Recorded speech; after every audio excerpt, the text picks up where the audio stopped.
Monsieur Andrea, Bonjour, je suis ravi de faire votre connaissance à distance et de merci même. beaucoup d'avoir accepté ce petit jeu, cet échange qui est pour nous, surtout pour nos invités et nos lecteurs uruguayens et argentins très important. Et c'est un bon moment de convivialité, donc merci beaucoup d'avoir accepté le principe de Mais cet échange. avec grand plaisir, avec grand plaisir. Je pense que Vous dès excuserez mon apparence un peu échevelée et mal rasée, mais je suis entre deux déménagements, donc je voilà. comprends tout à fait et je partage l'apparence mal rasée à tout Non, mais moment. c'est travaillé. Moi, on voit que c'est pas encore au stade où c'est travaillé. On attend encore 2 minutes. Qu'on soit dans la vingtaine et encore. Très bien. Alors juste, donc, pour vous donner quelques éléments, Jean-Baptiste, historiques hein, sur ce choix Goncourt, on est maintenant à la quatrième édition, c'est la deuxième édition avec l'Argentine. Avant, c'était le choix Goncourt de l'Uruguay, c'est devenu depuis le choix Goncourt du Rio de la Plata avec nos amis d'outre Rio de la Plata. Alors, on a donc tous ces jurys qui vont choisir leur Goncourt. Et à l'issue de celui-ci, nous invitons donc l'heureux ou heureuse élu à venir nous visiter l'année suivante. Alors bien sûr, on est en hémisphère sud, ce qui fait que voilà, on a toujours un peu de retard sur le concours de l'année d'avant. Mais bon, voilà, c'est comme ça, on peut rien y faire. Disons que ça donne aussi du temps à nos lecteurs voilà, de se faire une idée. Et bon, jusqu'ici, nous avons eu sur 3 éditions, 2 éditions dans lesquelles le résultat a coïncidé avec celui de l'Académie. Alors, une petite anecdote, c'est que j'ai eu la chance l'année dernière d'être présent la veille donc du choix, hein, de la décision du choix Goncourt, puisque nous avions été invités, j'étais à Paris pour une formation et j'avais pu rencontrer les académiciens la veille. Il y D'accord. avait d'ailleurs une jeune étudiante uruguayenne qui était présente, puisque l'Académie invite des membres des choix Goncourt de plusieurs Hmm. pays Absolument. à l'événement. Je ne sais pas si vous l'avez rencontré ou si vous vous en souvenez, parce que j'imagine que c'est des moments Non, je me compliqués. souviens, oui, je me souviens des étudiants. Alors, je la reconnaîtrais pas forcément dans un line-up policier, mais et j'ai eu une conversation avec eux. J'étais très admiratif en plus du fait que leur maîtrise de la langue et du fait qu'ils puissent arriver dans ce sanctuaire. Non, non, je me rappelle bien, c'était un très beau moment quand je les ai rencontrés. Oui, alors pour elle, ça a été évidemment un moment aussi Ouais. inoubliable. Comment Et puis en s'appelait-elle? plus, Vous vous alors rappelez? c'est Valentina Ok. Blanco. Elle était très grande ou pas? Non, non, non, pas très C'est pas elle grande. alors. Il y en avait une qui était très grande, ok, je me rappelle de. Oui, de mémoire, je crois qu'il y avait une fille qui était italienne, un Roumain, je crois. Et Oui, oui. puis, voilà, mais c'est. Alors, en plus, c'était particulièrement serré, hein, ça a dû être une expérience assez intense. Bon, j'imagine que pour vous aussi, évidemment. Donc, euh, donc voilà. Alors, bien sûr, je profite aussi de l'occasion pour vous féliciter, puisque bon, comme nous le savons tous, vous êtes le lauréat. On va voir maintenant Merci. si vous réussissez à remporter aussi le choix concours du Rio de la Plata. Voilà, c'est un autre jury maintenant qui va le déterminer et qui, j'espère, dans quelques instants, va vous poser des questions voilà, qui seront montrer à la fois l'intérêt, mais aussi l'application à la lecture de votre travail. Bien, Dario, je vous propose de lancer officiellement la séance puisque nous avons au moins 25 participants, donc nous avons le quorum pour lancer cette Très bien, rencontre. alors si nous avons le quorum, allons-y. Je Très me bien, lance dans cette petite séquence protocolaire. très bien. Très bien. Alors, tout simplement, alors, merci à tous et à toutes pour votre présence. Comme vous l'entendez, j'ai quelques soucis de gorge, ce qui a le grand avantage que je vais parler moins. Et du coup, ça va donner plus de temps à notre invité pour s'exprimer, puisque c'est l'objet principal de cette rencontre entre nous tous. Donc, le choix concours, juste 2 mots du Rio de la Plata, c'est l'occasion pour des lecteurs des 2 rives du Rio de la Plata, de 7 institutions au total, de rencontrer les auteurs qui sont en train de lire. Donc, c'est les 4 finalistes qui sont donc lus et qui sont évalués par le jury. Et le résultat final, voilà, l'invité, enfin disons l'auteur du livre qui sera choisi sera également invité à venir nous rejoindre pour rencontrer le jury l'année suivante. On remercie tout d'abord, bien entendu, Jean-Baptiste Andrea, qui est présent avec nous, qui est plus que ponctuel, il était là plus qu'à l'heure. Sans plus tarder, moi, je vais vous proposer donc maintenant quelques mots du conseiller de coopération et d'action culturelle de Buenos Aires, voilà, d'introduction, avant de reprendre la parole pour passer aux questions du jury. Oui, merci Dario. Donc quelques mots depuis Buenos Aires, puisqu'on joue ce petit jeu de ping-pong Montevideo Buenos Aires. Frédéric De Petris, donc conseiller de coopération et d'action culturelle ici et directeur de l'Institut français. Simplement deux, trois petits mots très rapides pour remercier les partenaires des alliances de Montevideo, de Buenos Aires, le lycée Jules Supervielle et les instituts Lenguas Vivas et IP Artigas, ainsi que les universités de La República, de La Plata et de Buenos Aires, qui ont joué le jeu, et en particulier les professeurs encadrants et bien sûr les lecteurs qui se sont plongés avec délice dans ces différents choix Goncourt et voilà, qui font vivre aussi la littérature française jusqu'au bord du Rio de la Plata et c'est très important pour nous.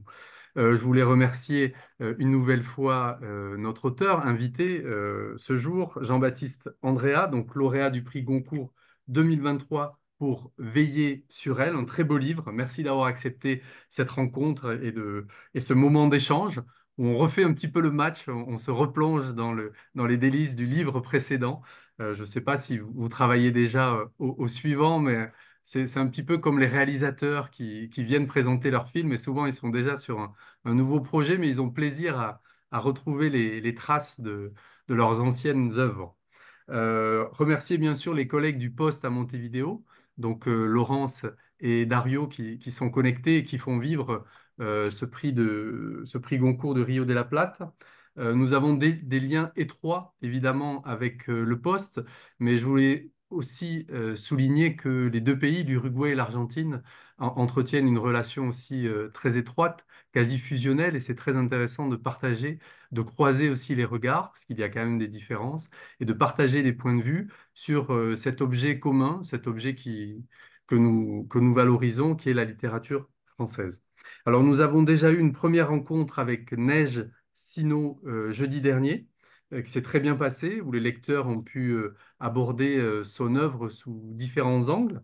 Et aujourd'hui, nous allons inaugurer une séance tout aussi intéressante dans un tout autre cadre, donc l'Italie des années 20 jusqu'à la fin de la guerre dans le monde, à la fois le monde de la bohème, de la sculpture, des hautes sphères politiques et les coulisses du Vatican, mais aussi au cœur de la lutte des classes entre ouvriers et grands bourgeois italiens.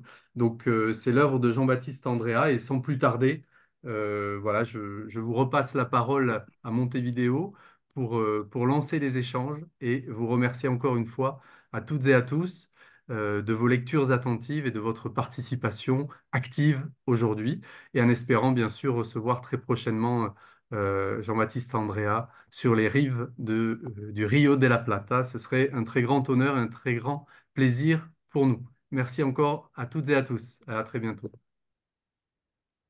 Merci Frédéric. Alors je vais dire quelques mots, Jean-Baptiste, donc quelques éléments biographiques et biographiques rapidement avant de vous donner la parole et puis ensuite nous procéderons aux questions du jury. Vous êtes né à Saint-Germain-en-Laye, mais vous avez grandi à Cannes. Vous êtes écrivain, mais aussi scénariste et réalisateur. C'est d'ailleurs dans ce domaine que vous faites vos premières armes avec des films en anglais comme Dead End en 2003, Big Nothing en 2006 ou Hellfont en 2007. Vous écrivez aussi le scénario de La Confrérie des larmes en 2013, que vous réalisez également plus récemment le long métrage King en 2022. Votre premier roman, publié en 2017, intitulé Marraine, va remporter plusieurs prix, dont le Féminin des lycéens 2017. Et en 2019, vous publiez 100 millions d'années et un jour, puis Des Diables et des Sangs en 2021. Ce dernier ouvrage reçoit le Grand Prix RTL Lire en mars 2021 et le prix Ouest France Étonnant Voyageur en mai 2021.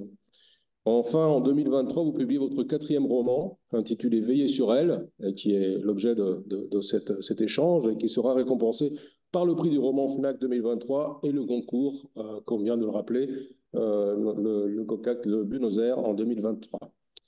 Veiller sur elle, c'est l'histoire, alors une histoire d'amour, oui, ces deux personnages que tout semble opposés, qui vont se rencontrer dans l'Italie qui bascule dans le fascisme, comme cela a été dit, avec Mimo qui est issu d'un milieu défavorisé, sculpteur doué, et Viola qui grandit à l'ombre d'un palais génois, donc deux extractions sociales totalement différentes. L'histoire d'amour va se dérouler donc sur un fond de contexte clivant, et ce qui propose deux niveaux de récits qui vont s'alimenter par des jeux de pouvoir qu'ils impliquent. C'est aussi l'entrelac de ces relations qui va devenir le cœur du récit.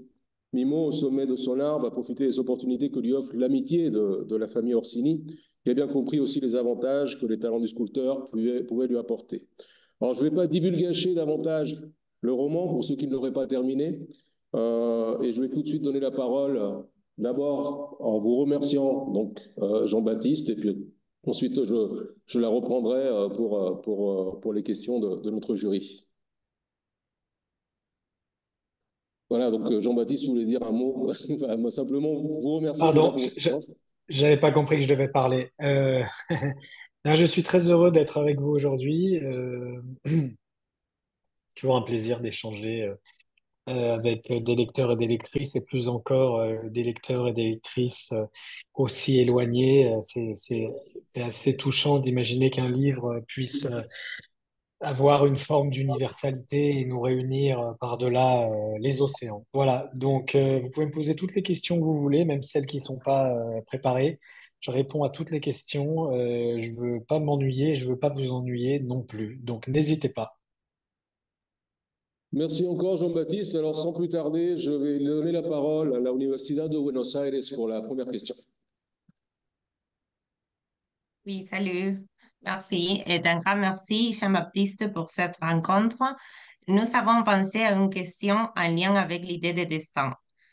La Pietà Vitaliani est un élément intrigant qui apparaît dès le début du roman et qui a un effet étrange sur les personnes qui la contemplent.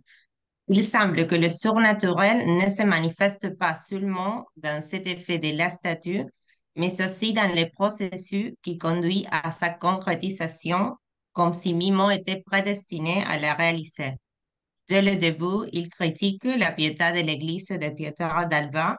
Lorsqu'il choisit le bloc pour la sculpture de l'homme nouveau, il sent que la pierre lui parle, mais il ne peut pas concrétiser ce travail. La piété de l'Église se brise et Viola le convainc d'en réaliser une nouvelle. Il ne souhaite pas entreprendre le travail, mais le séisme et la douleur le poussent à le faire.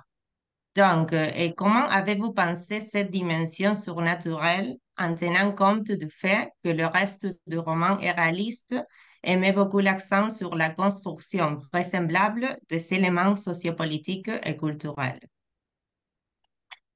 Alors merci pour cette question. Elle est très intéressante, cette question, parce que euh, en fait, il n'y a pas vraiment de surnaturel dans le roman.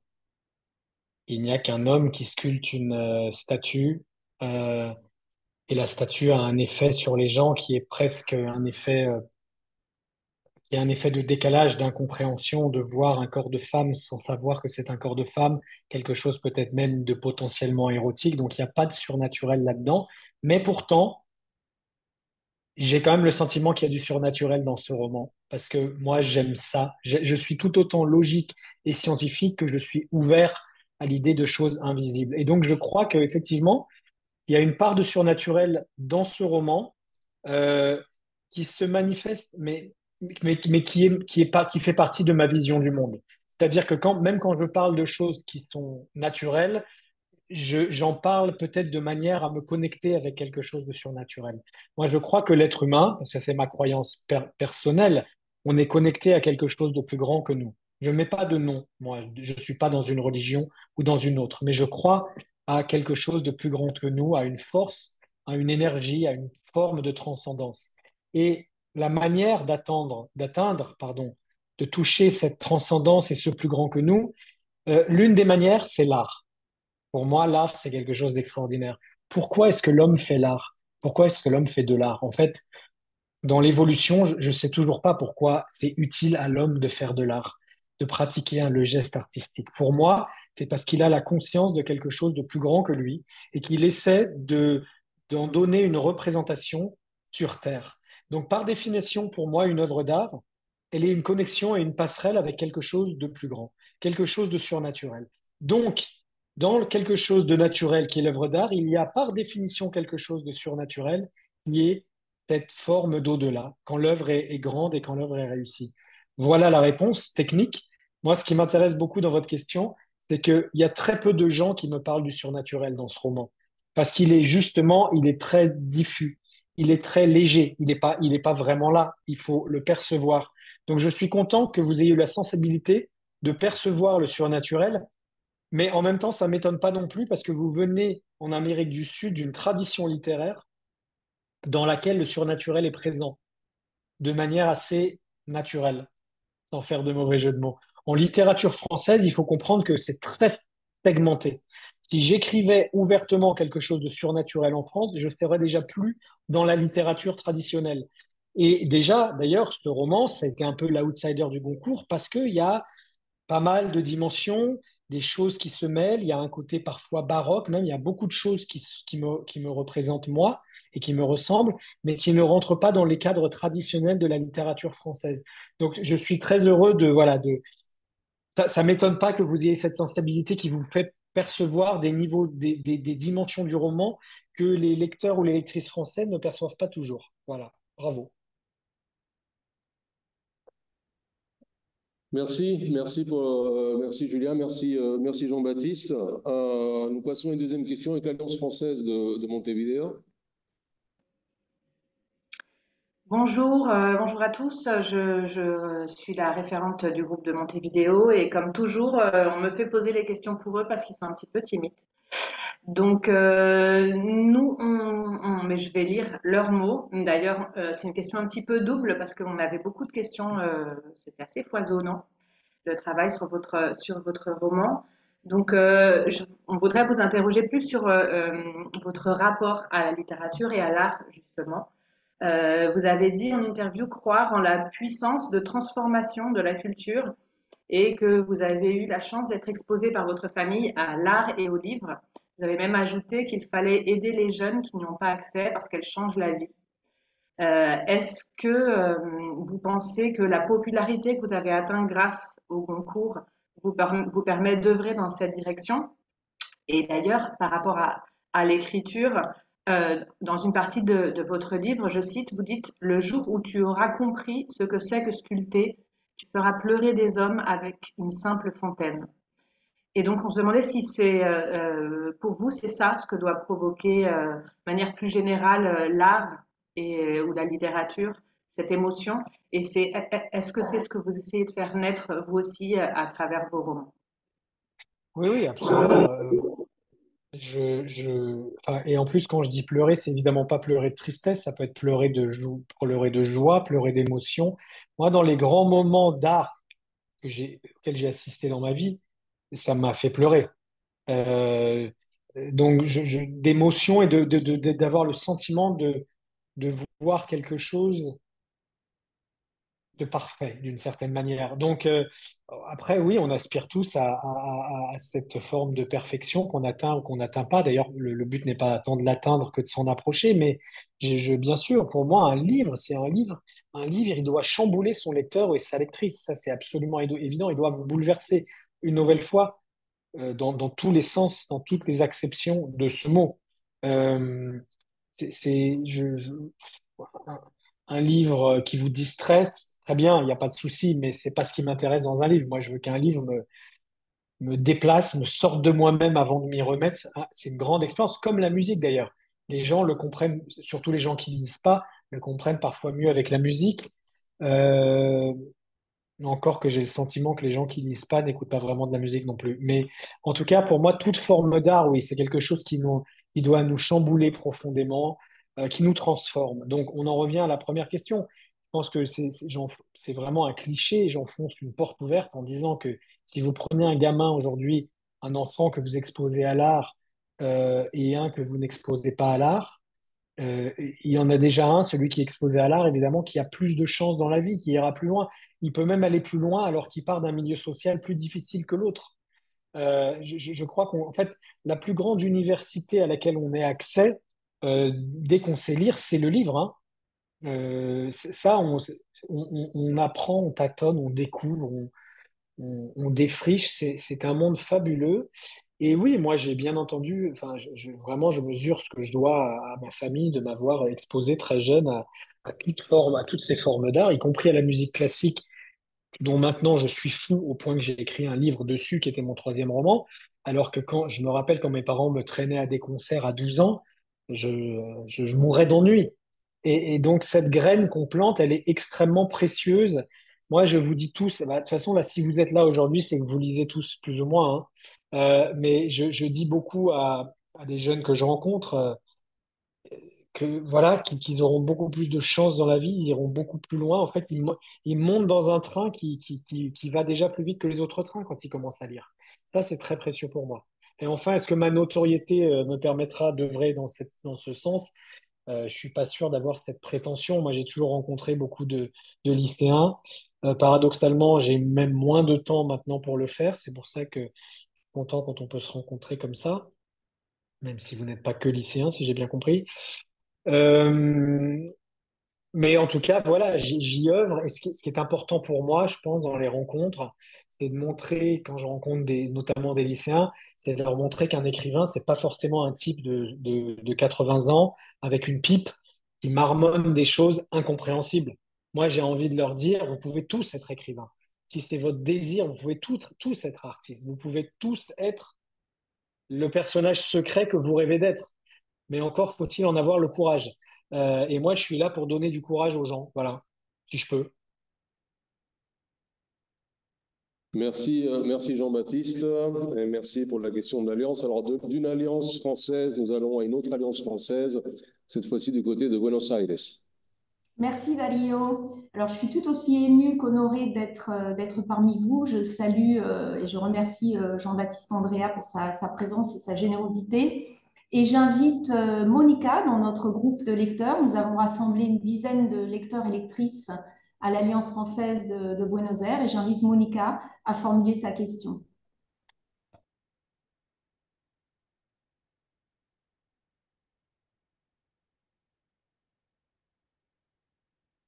Merci, Carole. Et bonjour, monsieur. Avant tout, je voudrais vous remercier. C'est un énorme plaisir de vous lire. Et Merci. bon, la question est, dans le titre du livre, on trouve le pronom personnel elle. Et comme tous les pronoms personnels, nous le savons bien, a un sens occasionnel, sans référent fixe, on pourrait dire subjectif, en l'occurrence anaphorique. Qui se cache derrière ce pronom? C'est la Pietà? C'est Viola? Est-ce qu'il y a une autre lecture possible? Pourquoi ce titre? Alors, il y a en fait deux dimensions de lecture que vous avez résumées. La première dimension, qui est d'ailleurs peut-être pour moi enfin, non, les deux sont liés. La première dimension, c'est évidemment la Pietà, puisque cette phrase veiller sur elle est page 2 de l'ouvrage. Donc, on dit qu'il est là pour veiller sur elle. Elle, c'est la statue.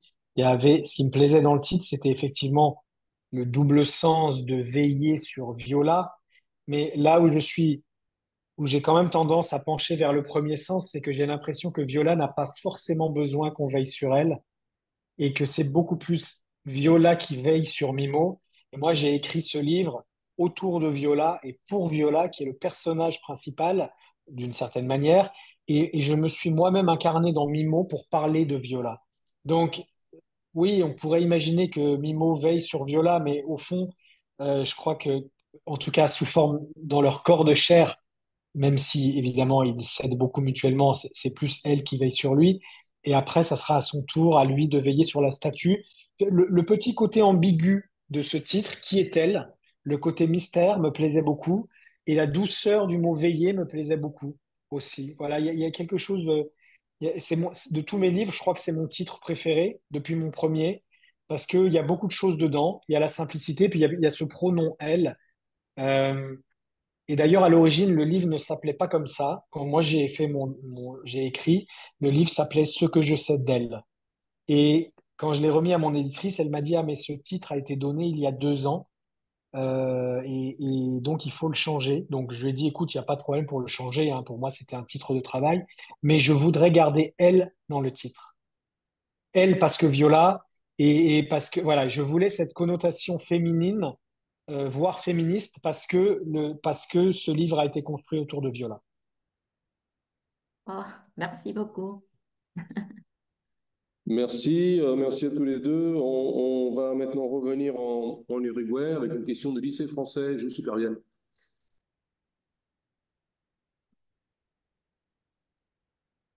Bonjour, merci de cette rencontre. Je passe la parole à Bruno, qui est un élève de terminale. Merci. Donc, Mimo est un personnage complexe, aux motivations parfois multiples, contradictoires et changeantes, comme l'esthétique, l'amour, l'amitié, l'argent, l'ascension sociale, la vengeance personnelle, voire la lutte contre le totalitarisme.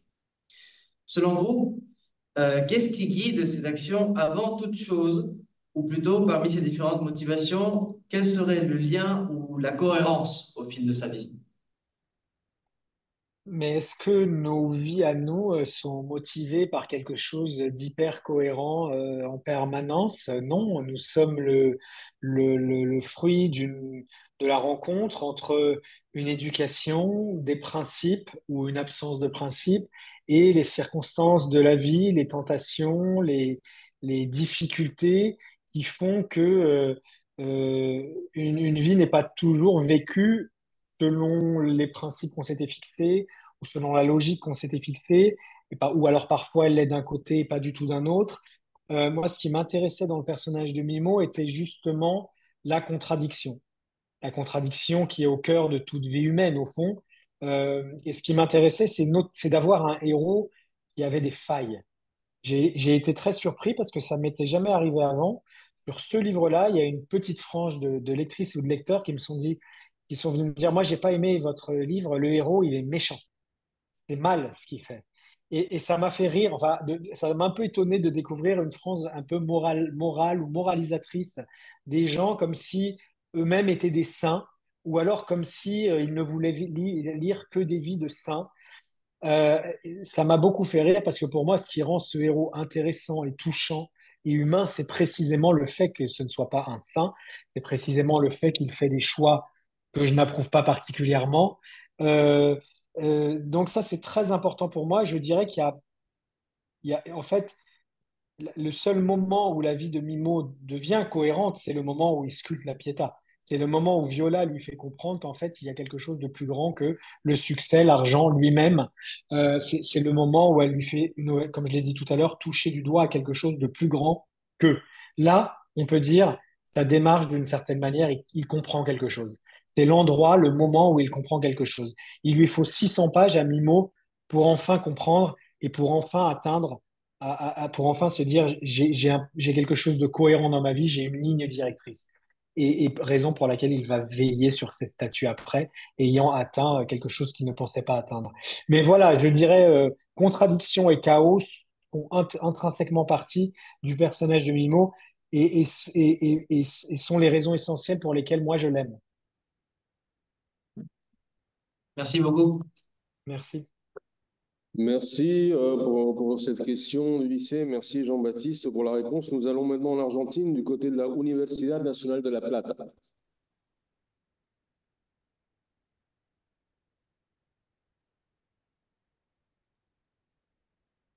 Alors, je ne sais pas qui est de l'Université nationale de La Plata, je m'en excuse. Peut-être que Mathéo pourrait m'aider à identifier quelqu'un. Sinon, on y reviendra après. Dans ce cas-là, moi, ce que je propose, on reviendra à La Plata. Après, on passe à la question posée par la Udelar IPA.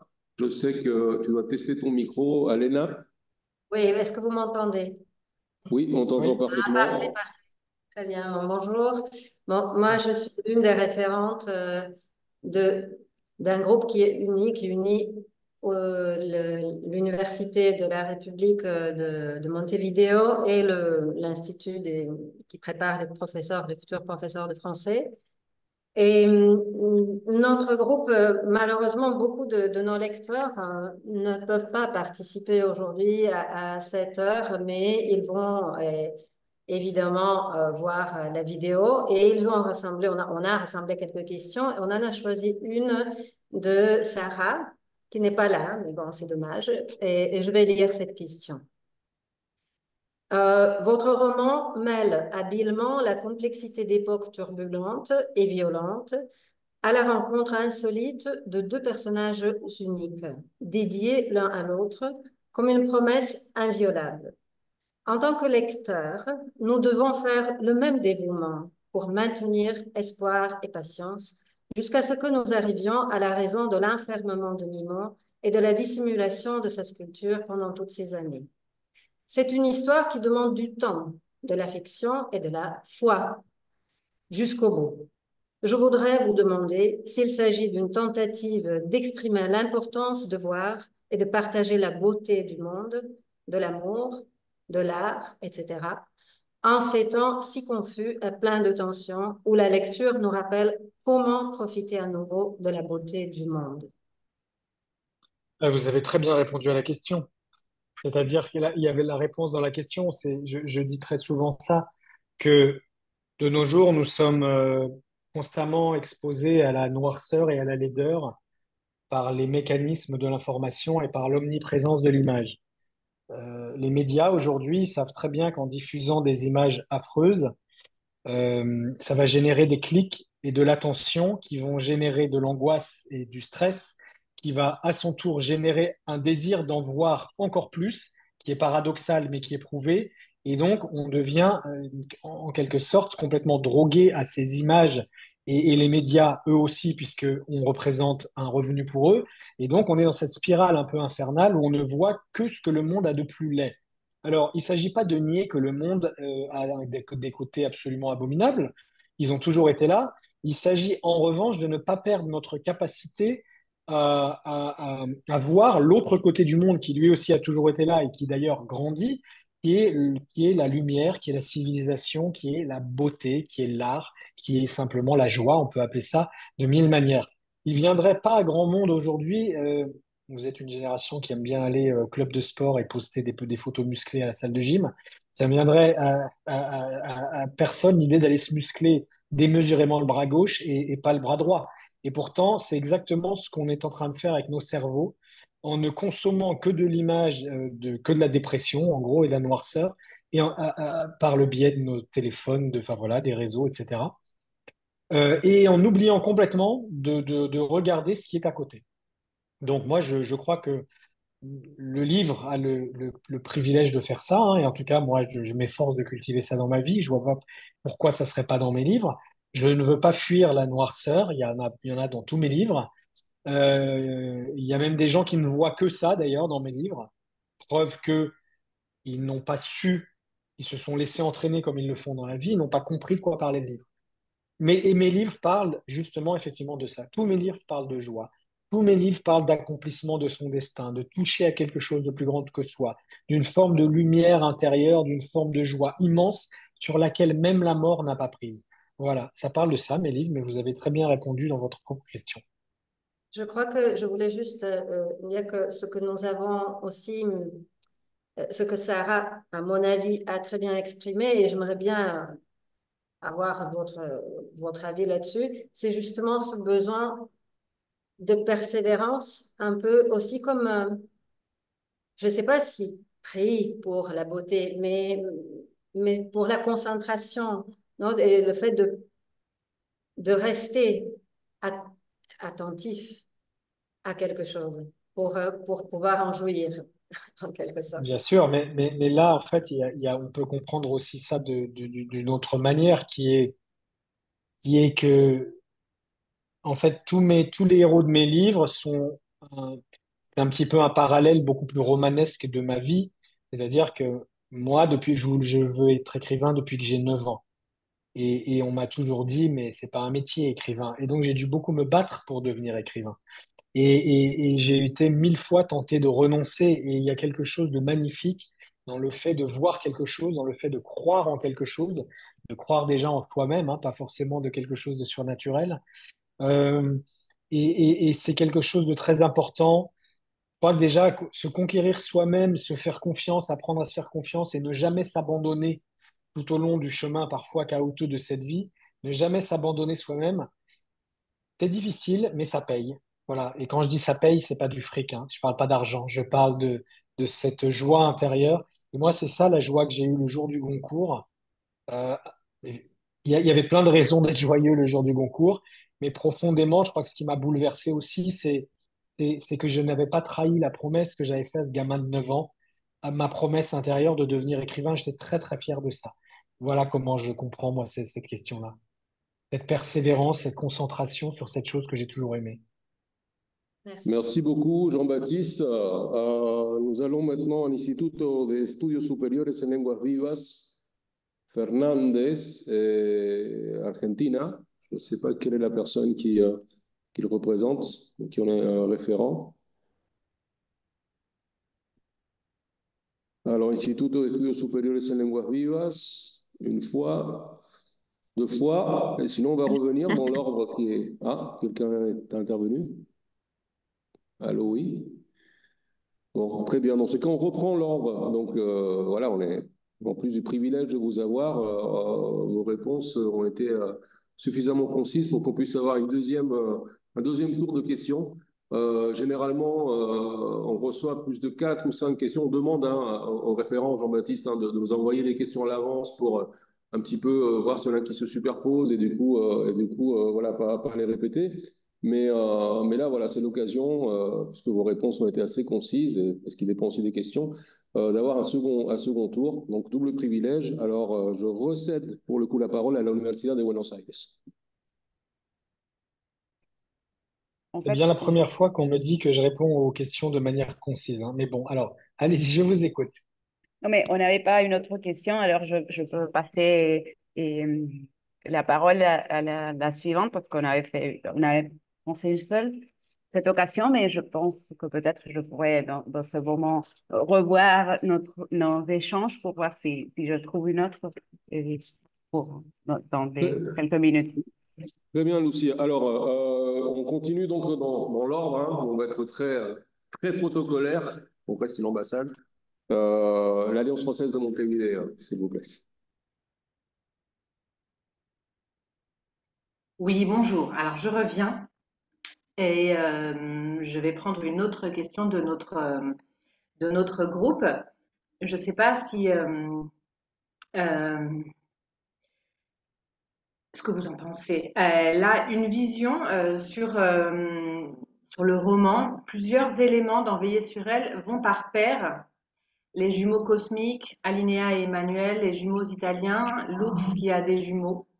Est-ce que cette dualité récurrente est volontaire?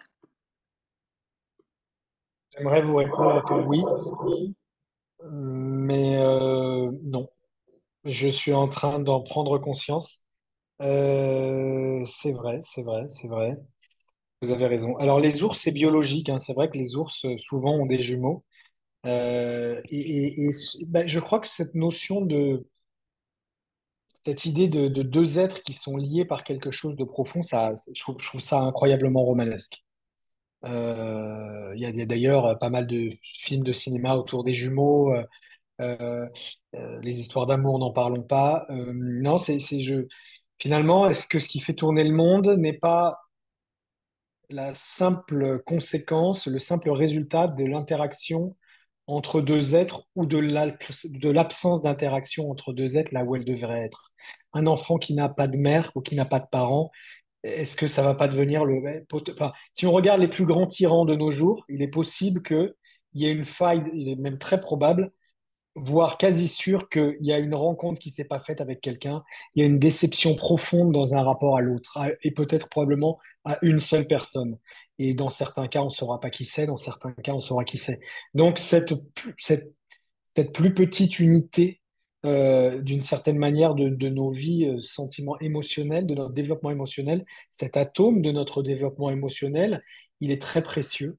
Et quand il est brisé, il peut générer une réaction nucléaire. Voilà, je pense que c'est ça qui m'intéresse dans cette dualité des jumeaux.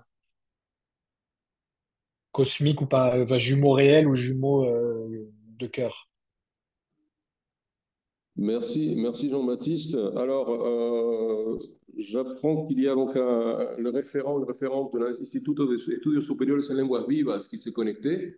Donc, on va lui donner la parole.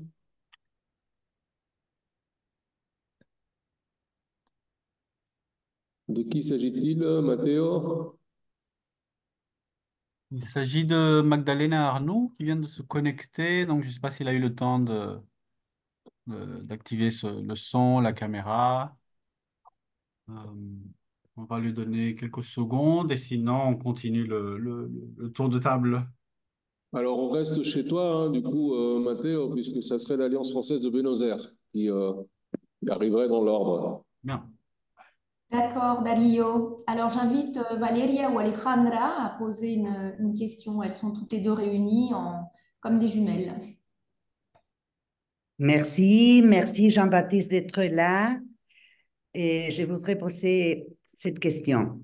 D'entre votre processus créatif de l'histoire, quelle partie a représenté pour vous le plus grand défi dans votre réflexion sur la condition humaine de protagoniste? Alors, euh, en fait, le processus créatif, c'est compliqué. C'est-à-dire que moi, d'abord, j'ai une idée qui est souvent la fin du livre. Là, dans ce livre, c'était la statue et son mystère. Et ensuite, je n'écris pas le livre. Tout de suite, je n'écris pas le texte littéraire. Je passe euh, le temps qu'il faut à écrire la structure. La structure, donc, c'est vraiment l'enchaînement des scènes, des personnages. Et ça m'a pris 10 mois. Et donc, c'est dans cette phase que naissent les enjeux du livre et que je passe d'une statue unique avec un mystère à comment j'en arrive là, quels sont les enjeux, euh, la condition de ces héros, la condition humaine, leur condition sociale, tout ça, ça se crée au cours de la phase de la structure. C'est pour moi la phase la plus pénible, c'est la plus difficile, parce que j'ai l'impression de porter d'énormes blocs de pierre. Alors que quand ça c'est fini, que je passe au texte littéraire et que je peux m'appuyer sur ma structure, je peux m'arrêter de réfléchir. Je suis dans la sensation, je suis dans un moment sensuel presque d'écriture, ça coule tout seul.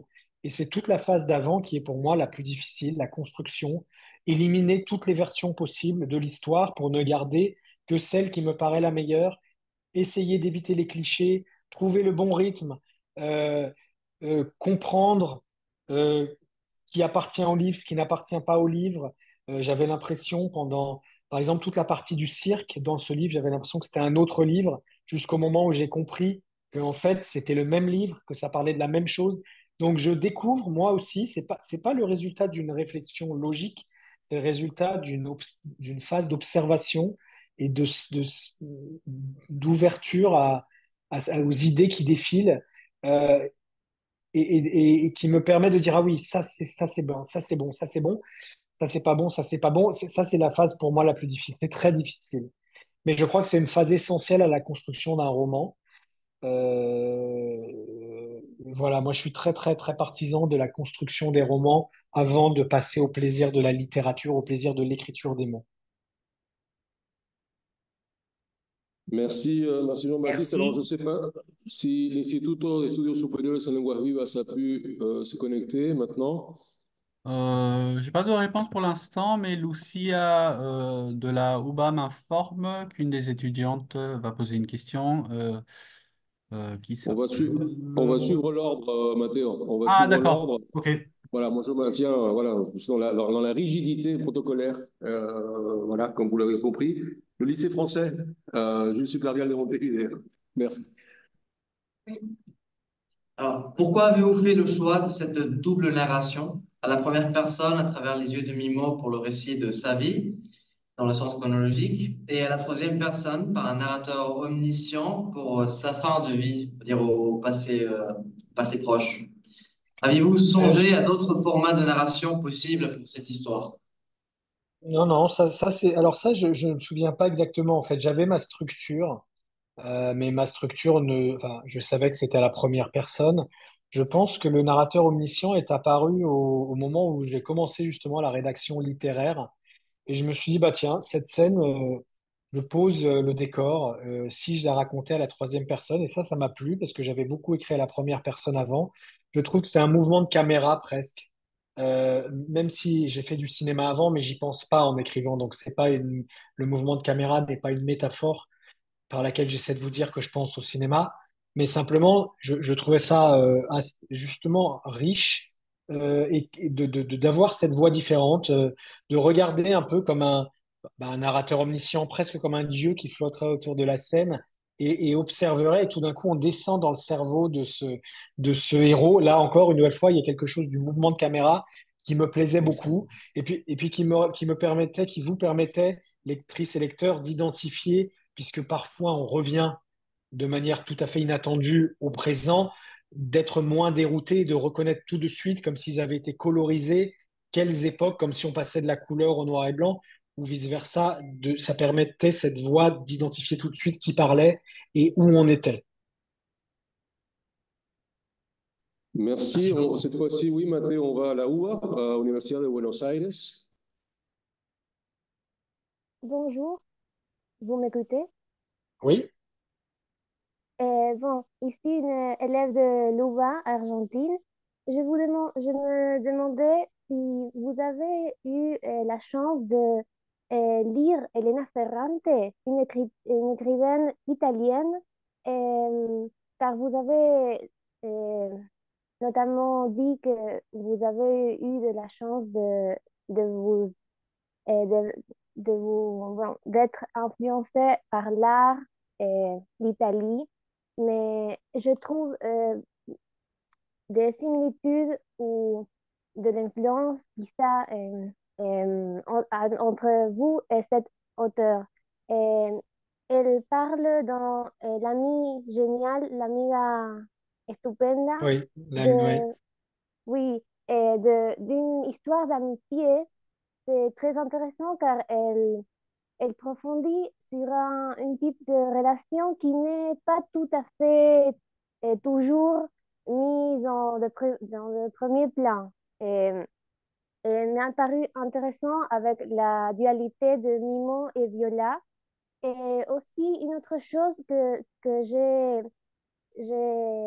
j'ai aimé de vous dans plusieurs en- entrevistes que vous avez menées, pardon le nom français, et, Interview. interview, oui, oui.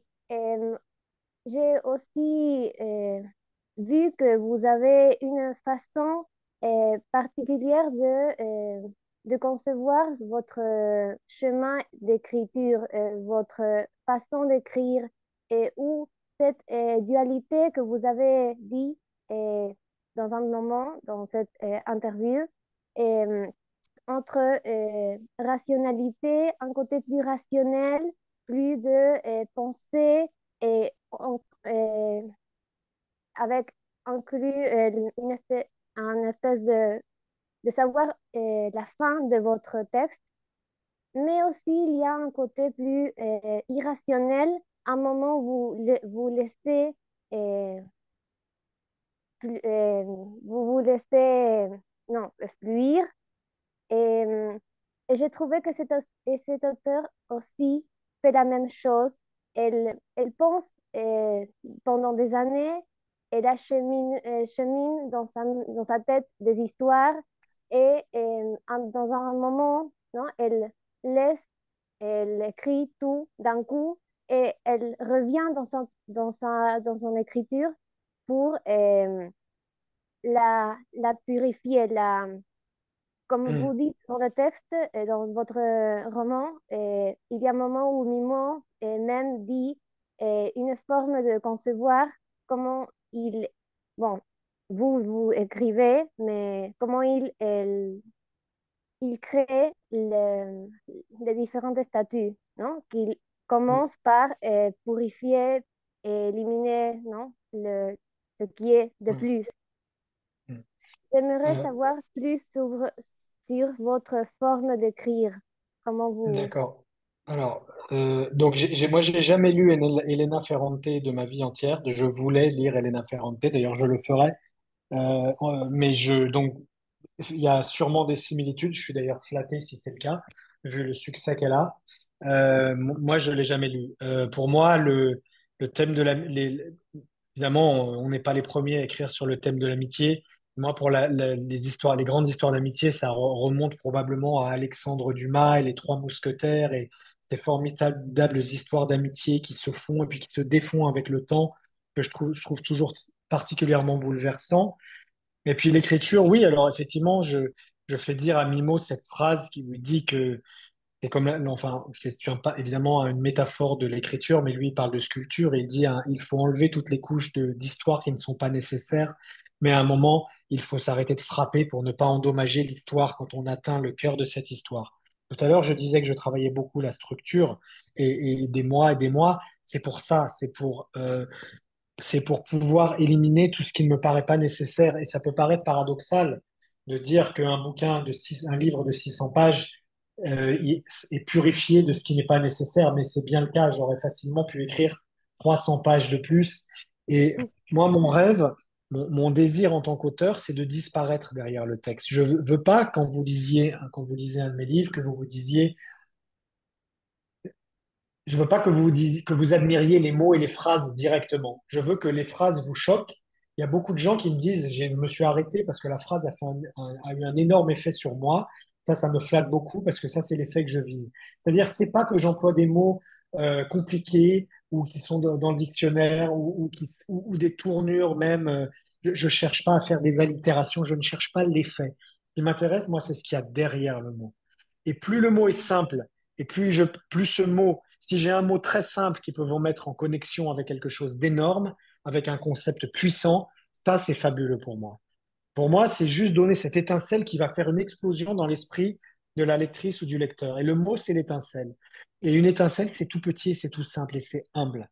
Je ne sais pas si dans votre génération, vous aimez Indiana Jones, mais moi, j'adore Indiana Jones. Et dans Indiana Jones, bouchez-vous les oreilles pour ceux qui veulent pas savoir, mais dans The Last Crusade, donc le dernier Indiana Jones, parce que pour moi les deux derniers n'existent pas, donc le numéro 3, il y a une scène qui parle beaucoup et ça reflète aussi la façon d'écrire de Spielberg, qui est un maître de l'écriture du scénario.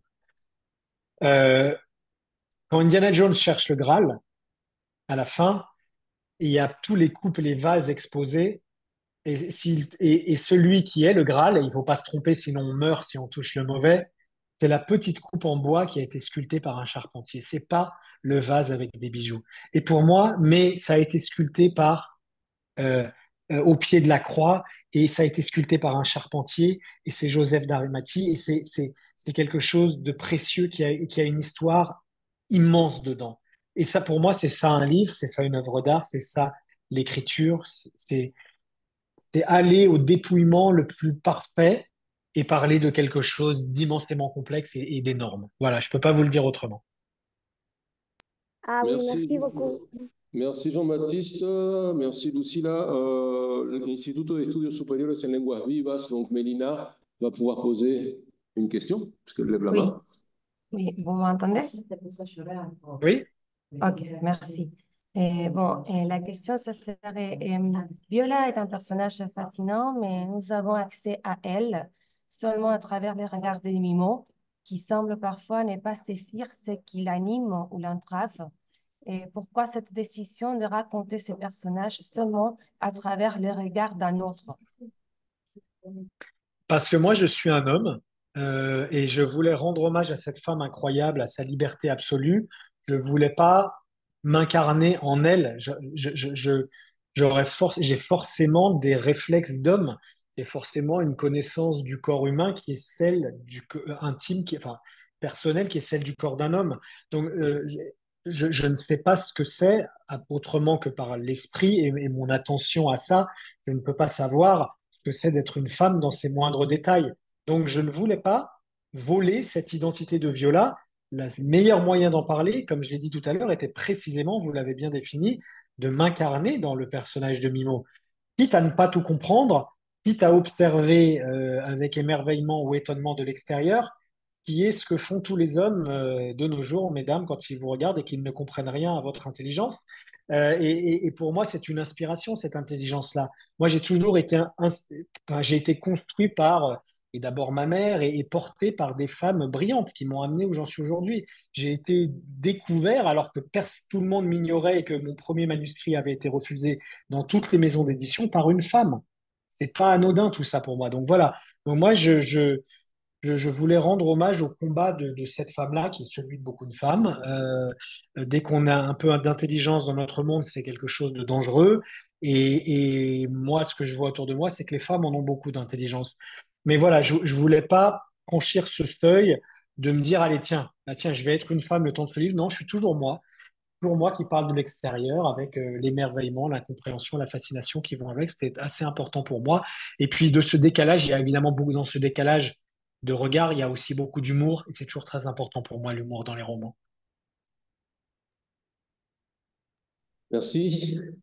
Merci aussi Mélina pour la question. On approche de la fin de ce moment privilégié, hein, de cette heure que vous nous avez accordée, Jean-Baptiste. La Universidad Nacional de La Plata, qui ne peut pas poser de questions pour des raisons techniques, va le faire à travers Justine, si j'ai bien compris, Mathéo.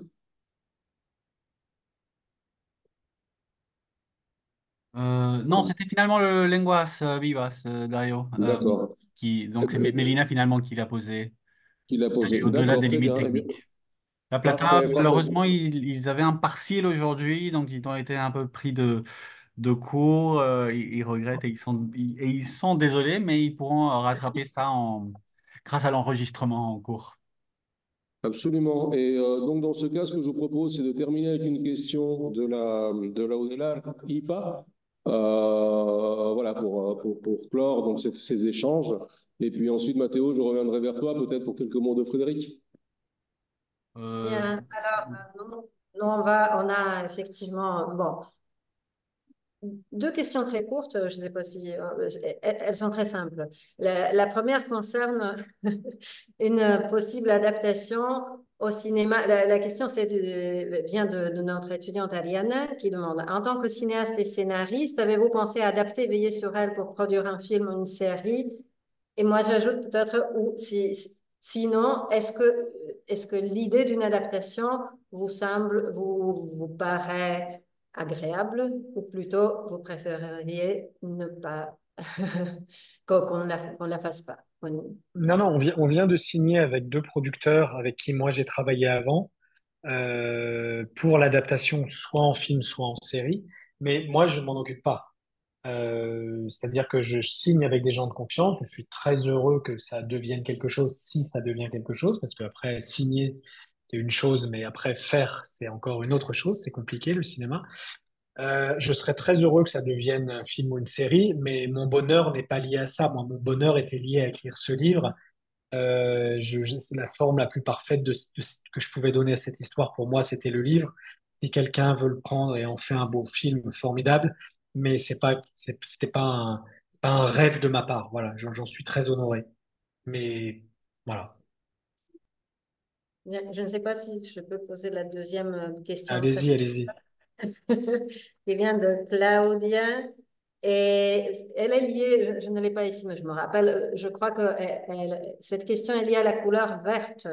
Elle dit qu'elle a remarqué que, au moins elle a senti en tant que lectrice que la couleur verte avait une place privilégiée dans ce roman. Est-ce que c'est seulement une impression à elle, ou est-ce que c'est vrai, ou est-ce qu'il y a une connotation que vous y avez attachée particulièrement? Alors, c'est pas conscient de ma part, mais ça veut pas dire que c'est pas vrai. C'est ce qui est certain, c'est que moi, je suis un amoureux de la nature. Et donc, ça serait pas étonnant que Mais ça, moi, j'ai pas, je sais pas s'il y a une couleur qui domine. Il y a beaucoup de couleurs éclatantes aussi dans ce roman, notamment avec les oranges et le bleu du ciel. Donc je dirais que c'est plutôt toutes les couleurs. Il y a une prépondérance des couleurs, ça c'est certain, parce que les couleurs, pour moi, représentent la nature et donc la vie. Et après, elle a été peut-être plus sensible au vert. Peut-être que j'y ai plus fait allusion. C'est pas conscient de ma part. Merci. Merci Jean-Baptiste, merci à toutes et tous. Alors vous l'aurez bien compris Jean-Baptiste, lorsque je parlais de concision, c'est là une qualité suprême en diplomatie. Vous l'aurez Mais j'ai compris, j'en bien suis flatté. entendu compris. Ça n'enlève en rien la profondeur de tout ce qu'on a pu entendre. Vraiment, c'était, je crois, des échanges très enrichissants pour qui vous a lu. Et c'est une rencontre qui vient renforcer cette première rencontre faite à travers votre texte. Donc voilà, de mon côté, tous nos remerciements et l'espoir aussi peut-être à l'issue de ce que choisiront les lecteurs du jury, peut-être de vous rencontrer ici, comme disait tout à l'heure Frédéric de Petry, sur les rives du bord de la Plata. Alors, pour conclure, je vais laisser la parole à notre conseillère de coopération et d'action culturelle qui est à côté de moi, Laurence Arnoux. Voilà, pour ma part, je vous remercie et je lui laisse la parole pour clore. À très bientôt. Bien, bonjour à toutes et à tous. Pas grand-chose à ajouter de plus que tout ce qui a pu être dit. Merci à vous, Jean-Baptiste. Moi, j'ai beaucoup apprécié cette petite heure avec vous. Je garde vraiment ce que vous avez exprimé sur l'importance de veiller dans nos quotidiens, dans notre travail, dans tout ce qu'on peut renvoyer, à mettre en avant la beauté, la joie, les arts, effectivement, à veiller sur cette importance, sur cette sur ce positivisme, sur cette qu'on doit tous mettre en avant. Donc voilà, bravo, enfin à vous pour tout cela et bah, on espère avoir de vos nouvelles. On écoutera la semaine prochaine Eric Reinhardt pour une autre session du choix du prix Goncourt. Et Très beau voilà, livre. je donne rendez-vous à tout le monde dans une semaine. Merci à tous. Merci à tous et Ben, à toutes. merci à toutes et à tous de m'avoir reçu. J'ai passé un très bon moment avec vous. Merci et bon déménagement. Merci beaucoup. À bientôt. Au À revoir. bientôt. Au revoir.